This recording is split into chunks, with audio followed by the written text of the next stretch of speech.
I'm Matt Brown, and you're listening to the Matt Brown Podcast. We don't normally chase breaking news here, but today, that's exactly what we're doing.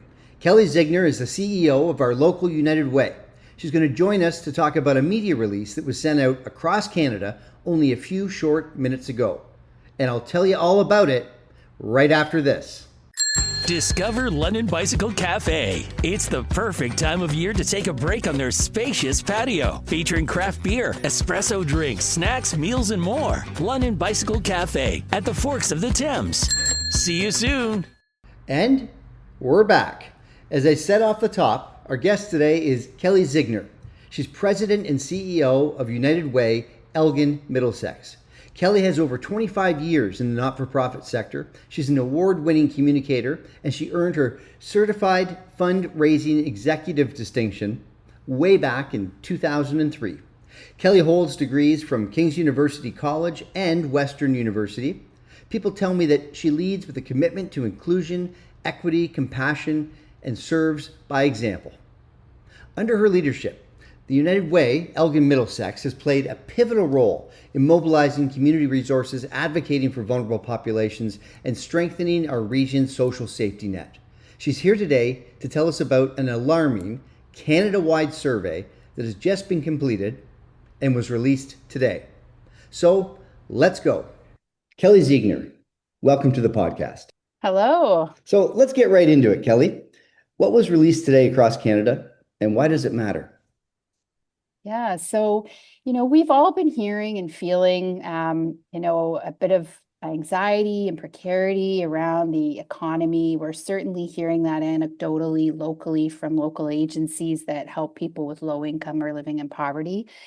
And our colleagues at United Way Centraide Montreal began some work a few years ago looking at a financial anxiety index to really delve deeper and look at the correlation between low income and what that the impacts it has on your mental health. And so we talked as a group across the country and decided this was important to look at nationally to see if those anecdotal things we're hearing really line up with what the reality that Canadians are facing. And in fact, it definitely is, and the results are very concerning. Yeah, for sure. I mean, we can get into how the numbers break down regionally and demographically a little bit later, but the bottom line is this is affecting the majority of Canadians and from every walk of life.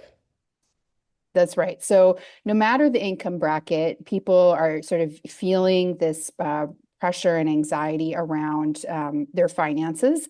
And of course, if you're dealing with low income and far too often there's more month than money, that anxiety is certainly exacerbated. So, what we're seeing in the survey is more than half of Canadians saying that thinking about their finances makes them anxious. And 2 in 5, 41% are saying they're actually feeling physical symptoms like heart palpitations and sleepless nights, that they can't sleep at night. The stat that really, really jumps out and sticks with me is 42% of people living in Canada could only cover their basic expenses for less than a month if they lost their income. Yeah. So people are just one event, one layoff, one job loss, one illness away from financial crisis. Right. I mean, people's backs are really up against the wall. That's for sure.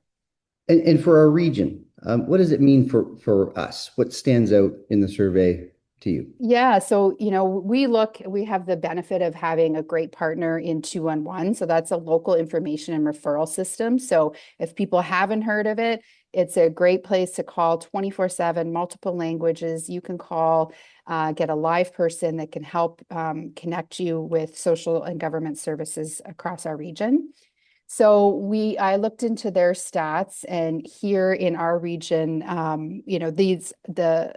what we're finding in the national survey certainly translates to what we're hearing locally. The top reason that people call 211 in Elgin Middlesex is for mental health supports. And then second is, and the most unmet need, so people are calling and they can't get help, is with housing. Not surprising from what we're seeing in our local context.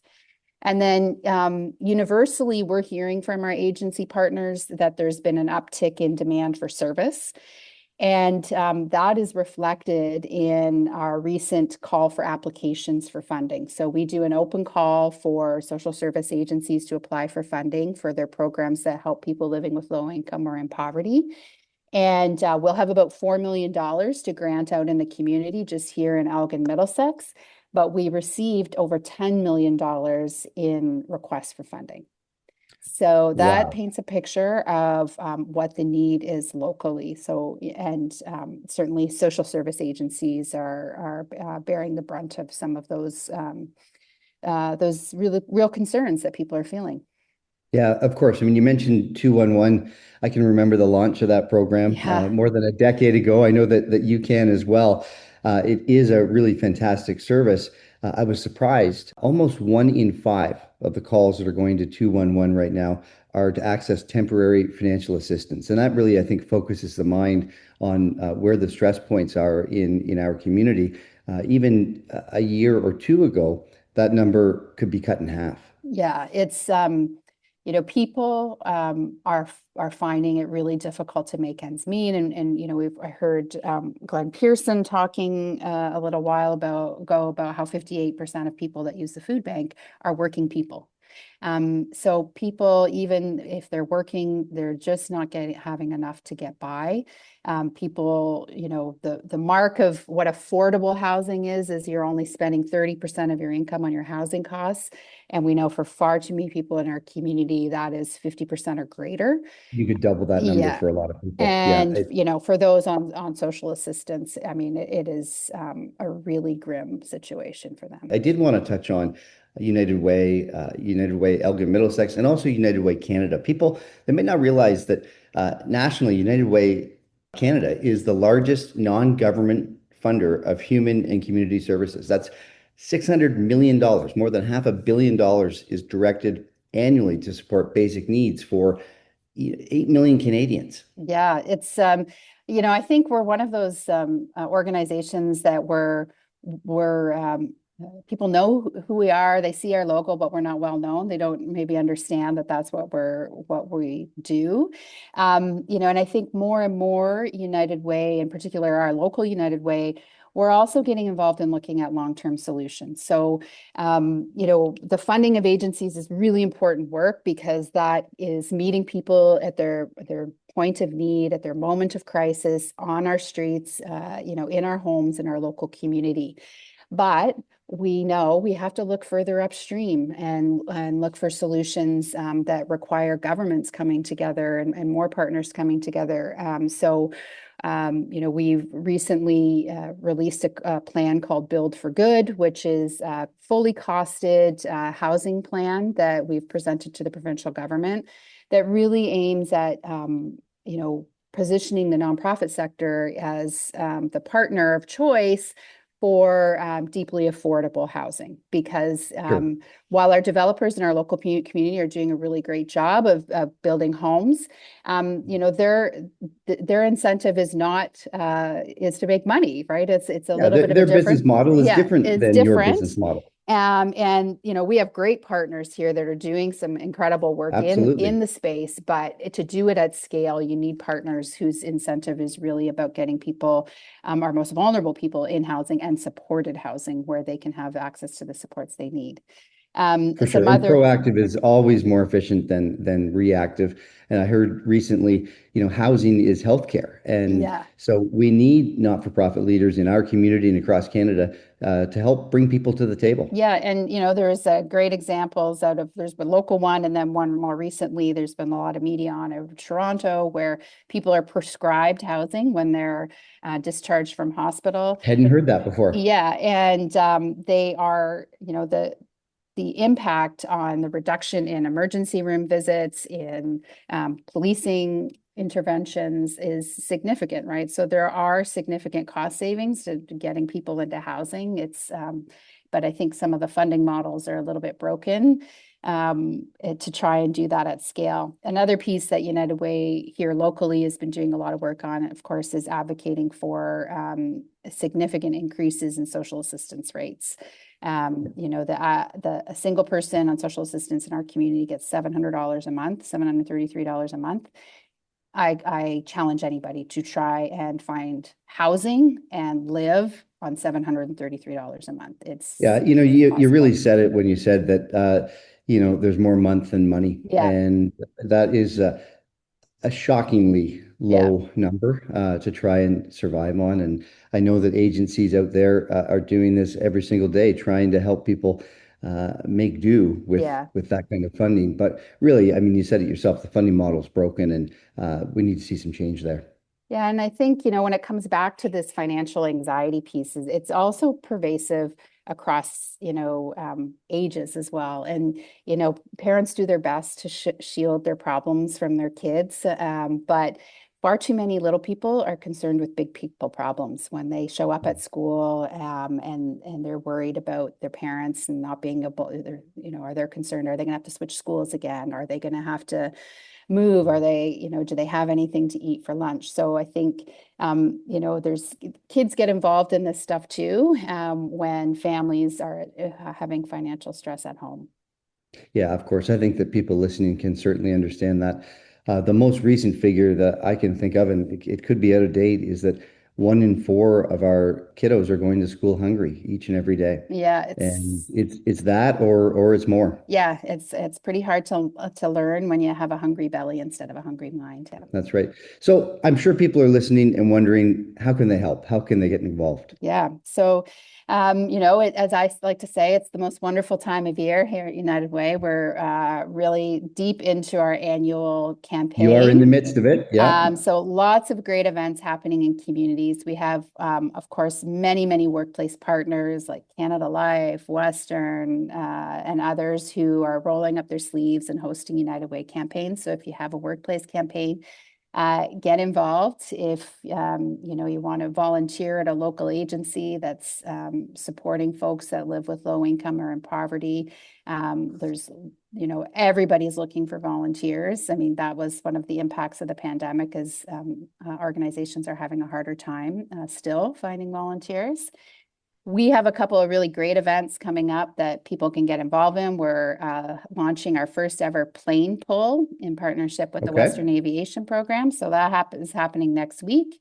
So teams are signing up, and we're actually looking at, it's going to be a sellout. People are pretty excited about this event. So raise some pledges and pull for your community, quite literally. And then launching in November, we're participating alongside our national partners across the country with United Way. We're hosting the Ultimate Burger Battle here in London. So it's a month-long campaign. I think we have about 17 restaurants signed up who are developed a signature burger, a portion of which goes to United Way. So it's just a really easy way for people to get involved and support their local community. And the thing I've always loved about United Way is it really is the power of being united and coming together. And every gift, big or small, makes a difference for everybody.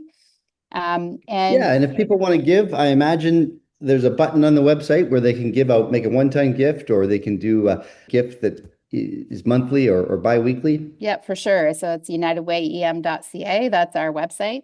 And, another really important way you can get involved that, if you're not in a position to give, is to look at some of our policy papers, share them. When you have the opportunity to maybe talk to elected leaders, ask them, what they're doing, what they're advocating for, what policies are they interested in to help address some of these long-term concerns we're seeing in communities. Well, I mean, certainly we're all in this together. If people want to take a look at that survey, I assume they can find that on your website as well. Yeah, that will be on our website, unitedwayem.ca. Kelly, we're just about out of time. I wonder, is there anything else you wanted to share with folks listening at home? Continue to get involved, pay attention to what's happening in our local community and nationally, and do what you can to help if you're in a position to do so. And if you need help, call 211. That is our communities and our country's sort of national entry point for finding government and social services. Okay, well, let's leave it there. Kelly, thanks so much for raising that with us today. Thanks to you, your staff, your volunteers, your board, our entire community for doing what they do each and every day. Keep up the important work. Thank you. And we'll be right back with more right after this. Discover London Bicycle Cafe, home of family cargo and urban cycling. Test ride an e-bike along riverside trails to see how easy moving through our city can really be. London Bicycle Cafe at the Forks of the Thames. See you soon. Well, London, that's the show for today. I'd like to thank Kelly again for coming on and for sharing this news with us. Let's face it, things are hard in this region and in our national economy too. We can see that it's taking its toll. Oftentimes on this podcast, I've asked you to visit my website and buy me a coffee. Not today. Today I'm asking you to please visit unitedwayem.ca and to make a donation there. Your donations will stay 100% local and they will make a difference. And remember, this show is about all things local. It's for you. Please keep in touch. Reach out with questions, comments, or with ideas for future shows by emailing the mattbrownpodcast@gmail.com. So with that, and until next time, that's the show. Thanks for listening, and talk to you soon.